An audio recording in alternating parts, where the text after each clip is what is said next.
عايزة اقول لكم والله العظيم محدش اكل من ايدي الفراخ المشوية دي غير لما سألني كل مرة على التتبيلة وعلى طريقة التسوية. لدرجة ان انا مرة تبلت فراخ وبعتها تتشوي في مطعم مشاوي، سأل على التتبيلة بتاعة الفراخ دي من كتر ريحتها الحلوة وجمالها.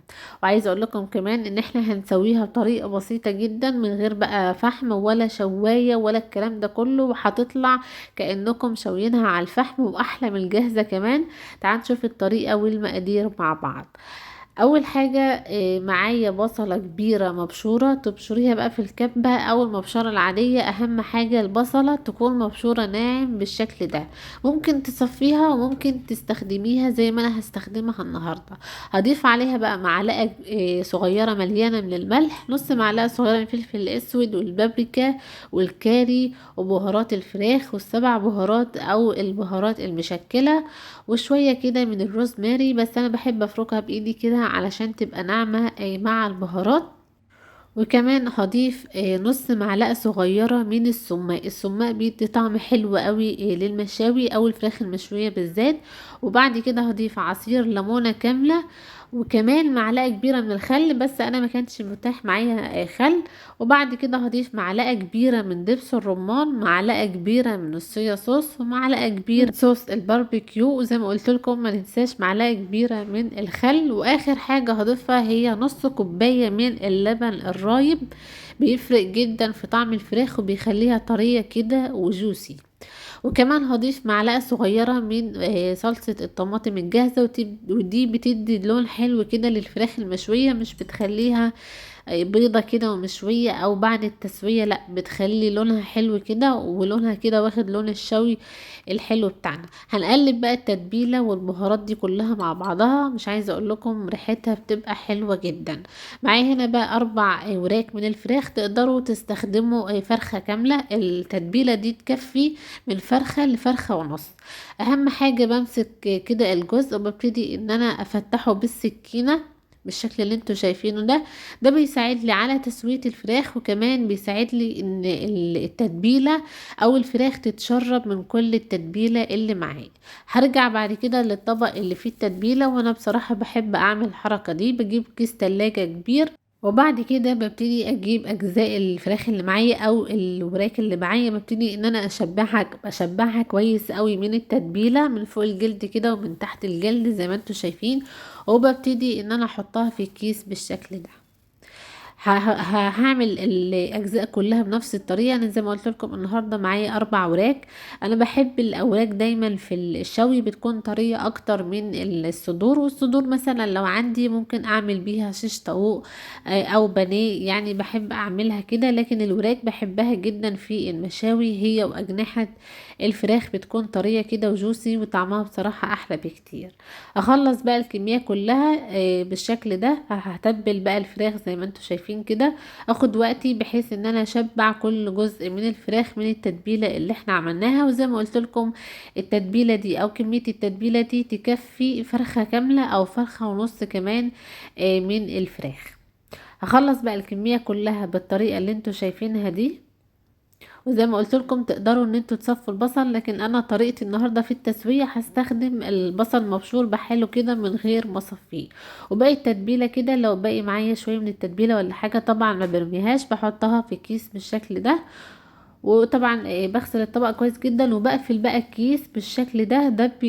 كيس الفراخ لما بضيفها في الكيس بحس ان هي بتغلف التتبيله على الفراخ كويس جدا. وكل شويه مثلا بقلب الفراخ علشان تتشبع كده من التتبيله اللي احنا ضايفينها، وبسيبها بقى ليله كامله لو ينفع، يعني عندكم وقت ليله كامله او اقل حاجه 4 ساعات. انا بصراحة سبتها 4 ساعات بس او 6 ساعات، يعني عملتها الصبح بدري كده، وبعد العصر ابتديت ان انا اشتغل فيها علشان اجهز معايا وجبة الغداء. في اي صينية بقى عندكم، صينية الومنيوم صينية تيفال، صينية بايركس، المتاح عندكم هتستخدموه. هبتدي ان انا ارص الفراخ بالشكل ده. انا طبعا متوفر عندي الصواني البايركس، لكن انا عملت النهارده في الالومنيوم علشان تعرفوا ان هي تمشي عادي. وباقي التتبيله كده هبتدي ان انا ازودها على الفراخ بالشكل ده. بتدي طعم حلو قوي. واخر حاجة هضيفها هي نص كوباية من المية، مية عادية جدا، مش ساقعة ولا سخنة. وهبتدي ان انا بقى ادخل الفراخ على التسوية في الفرن. بنكون مسخنين الفرن كويس جدا قبلها مثلا ب10 دقايق، بحيث ان هو يكون سخن جامد. وبندخل الفراخ تستوي، بتاخد ساعة و10 دقايق بالظبط، بتطلع معانا بالشكل اللي انتوا شايفينه ده.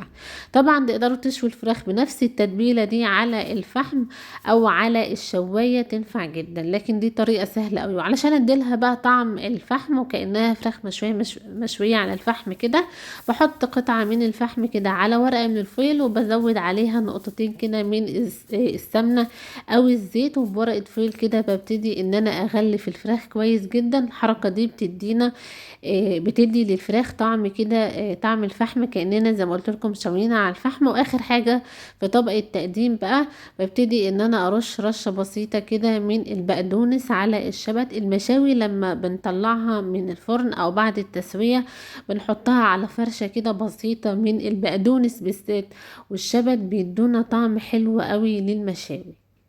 ببتدي بقى ان انا ارص الفراخ بتاعتي بالشكل ده. عايزه اقول لكم ان كان طعمها حلو جدا وريحتها حلوه قوي، علشان احنا كمان زي ما قلت لكم ادينا لها ريحه الفحم، وادينا لها كمان الريحه بتاعه الخضار، الشبت والبقدونس والحاجات دي بتليق قوي مع الفراخ او اللحمه او الكفته، بتدي طعم وريحه حلوه قوي للمشاوي.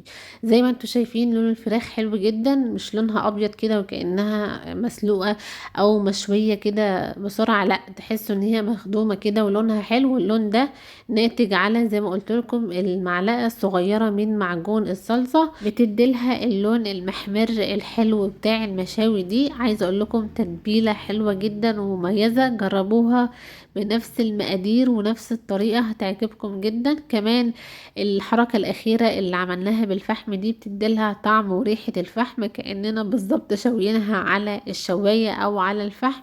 مش هتفرقوها خالص عن الفراخ المشوية على الفحم أو الفراخ المشوية الجاهزة اللي بنجيبها من المطاعم.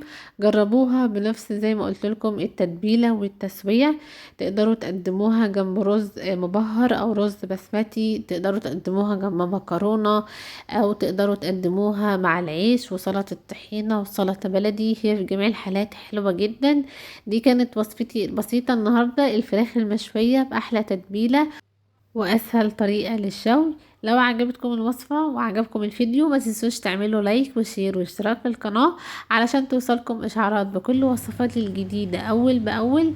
نتقابل ان شاء الله في وصفات تانية كتير وافكار كتير. اسيبكم في امان الله وسلام.